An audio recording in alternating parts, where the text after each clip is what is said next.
Welcome to the deep dive. Today we're really getting into the weeds of prompt engineering, specifically for experts. Anyone could write a prompt, but getting those truly precise, useful outputs from LLMs, that takes a deeper level of skill. Exactly. It's iterative, it's nuanced, and today we're focusing on the advanced stuff. Sophisticated prompting techniques, output configurations. We'll be drawing on a detailed white paper, assuming you, the listener, already have that solid grounding. Our mission is optimal control, insightful results. Right. Let's kick off with LLM Output Configuration. The white paper mentions token limits, obviously important for cost, but also for complex methods like React. What are some expert-level considerations beyond just hitting the limit? Well, it's not just about the hard cutoff. With something like React, if the reasoning chain gets excessively long, even before the limit, you can sometimes see the model sort of lose focus. The final act might become less coherent. Okay, so it's about efficiency within the limit too. Precisely. Crafting prompts that encourage concise reasoning is key. It's managing that token budget effectively. Makes sense. The paper also dives into sampling controls, temperature, top K, top P. We know the basics, but for this audience, when do specific choices or combinations become really strategic? Okay, good question. So temperature 0 gives deterministic output, right? But sometimes you might want slight variation, maybe for A/B testing prompts without sacrificing accuracy. A tiny bit of temperature, like 0.1 or 0.2, can achieve that. Interesting. So not just 0 or high, but those subtle points in between. Exactly. And with top K versus top P is dynamic. If the model is very sure about the next few tokens, top P adapts, maybe giving better results than a fixed top K.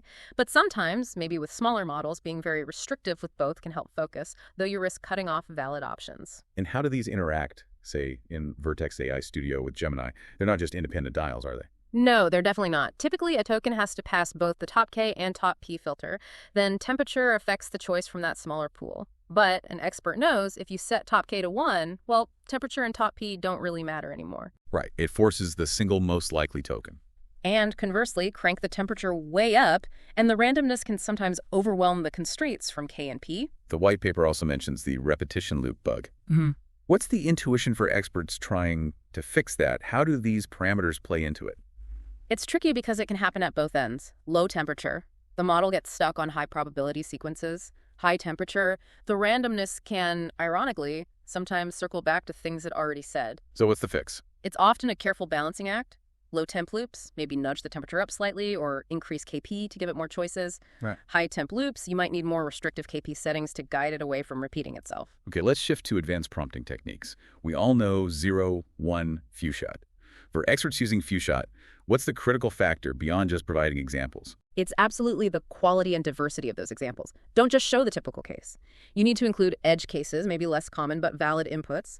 If your examples are too similar, you risk biasing the model to only handle that narrow scenario. Good point. System, contextual, and role prompting, different ways to guide the LLM.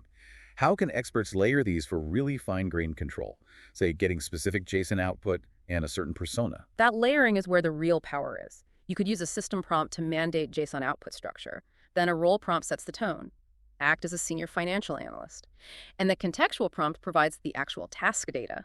Understanding how these interact, maybe overlap, lets you dial in the output very precisely. What about step-back prompting? Asking a broader question first, how does that actually help improve reasoning or reduce bias? It seems to work by activating a wider range of relevant knowledge in the model before it tackles the specific query. It's like giving it more context, a better foundation. This can make it less likely to jump to conclusions based on superficial patterns, which can help mitigate certain biases. Chain of thought, COT. We know it helps show the reasoning. What are the practical gotchas for experts using it? The big one is token cost and latency. COT uses more tokens, simple as that. Also, critically, you need to instruct the model clearly to separate the reasoning steps from the final answer. Especially if you're generating code or data, you don't want the reasoning mistaken for the result. Right, and self-consistency builds on COT, generating multiple paths. Obviously more compute intensive. What's the payoff? The payoff is robustness.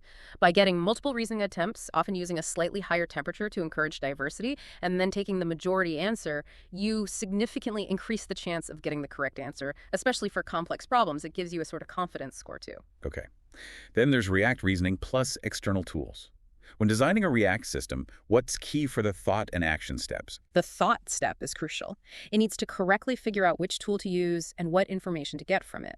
Then, it needs to plan how to integrate that information back into the reasoning. It's this iterative loop. Think, act, observe, think again. The quality of the thought dictates the success of the action. And briefly, automatic prompt engineering, APE, using LLMs to write prompts. How do experts evaluate if the automatically generated prompts are actually any good? Evaluation is key. Standard metrics like BLEU or Rouge work for some text tasks, but often you'll need custom metrics that measure how well the output meets your specific goal.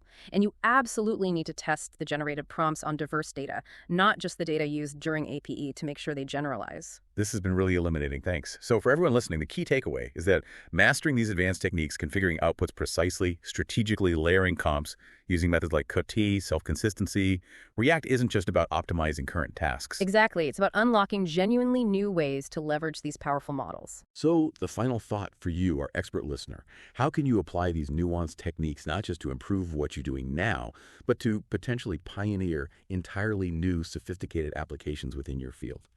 Definitely check out the research in that white paper for even more depth. Thanks for joining us on this deep dive.